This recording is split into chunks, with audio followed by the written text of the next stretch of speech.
Well, Dwight, once again, good morning. It's nice to be here in Kansas City talking with you. I don't know why we're in Kansas City, but I'm enjoying it. Anyway, I must lead off by saying to you how much I enjoyed your performance. Thank you. Thank you very much. It was really extraordinary performance. well, I'm very proud to be in this film, and it's obviously was a great opportunity for me, but it's impossible to describe the feeling of working with Roland Joffe and Paul Newman from my first film, really. And they, as big as they are, talent, in terms of talent, that's how gracious they were on the set. And I was scared to death. But they treated me like I belonged there. And that doesn't happen when you're in this business, when you're being initiated. But it was a great experience, it was, working on this film. The first day you faced Newman in a scene, tell me what that was like. Well, I have to say that there were 2 weeks of rehearsal. So it wasn't the first day of meeting Paul. By the time we got to shoot the first scene, you know, we were buddies in a sense. The first time I met Paul on the shoot was, I was cast one day, and I had to fly to New York that night and meet with Paul the next day. I was in Los Angeles. And I had just gotten the role of my life, a Roland Joffe movie with his script, and went into Paul Newman's office in New York City, and Paul had the script all out, all over the floor, dissecting it, saying what he's going to change, and we sat down and immediately started talking about the script and the problems, and we have to change this, and we have to make sure this works, and I didn't know the parameters. I didn't know what I could do with the script. I mean, he's Paul Newman after all. He can rewrite, change anything he wants, but. It was a baptism by fire, and he hammered. Paul is like a tiger. He's a tiger, and he talks.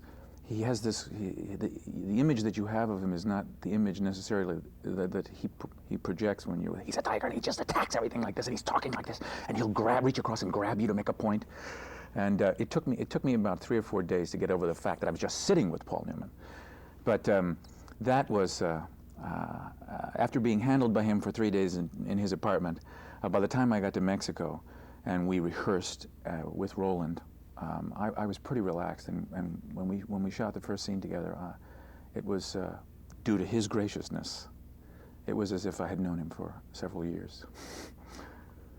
Well, the two of you together, it's just like getting a PhD in theater or acting to watch the two of you together. That's the highest compliment I can pay both of you. Thank you.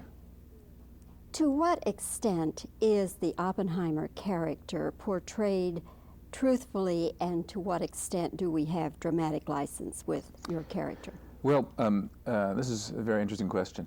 The first thing as an actor that I wanted to do was to accurately project the physical image of Oppenheimer. And so I went out and I got some tapes of Oppenheimer.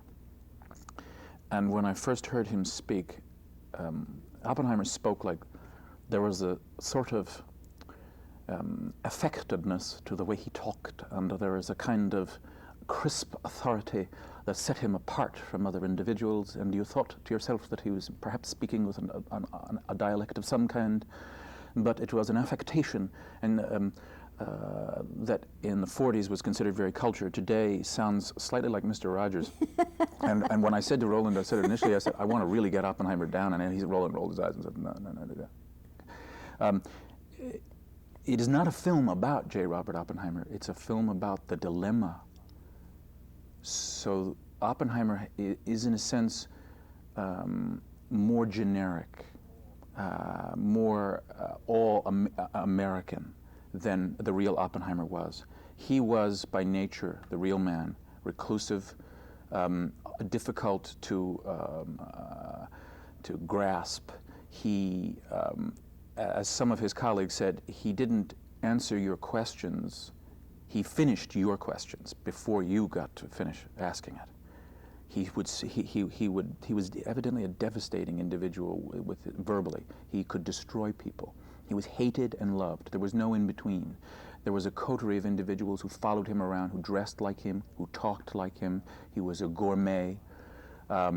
He spoke 5 languages fluently, was a scholar on Sanskrit. That is another movie, and Roland, we couldn't do that. So we had to concentrate on the dilemma and to make it as accessible to the American public, to the public, the world public, as possible. So some things had to be sacrificed.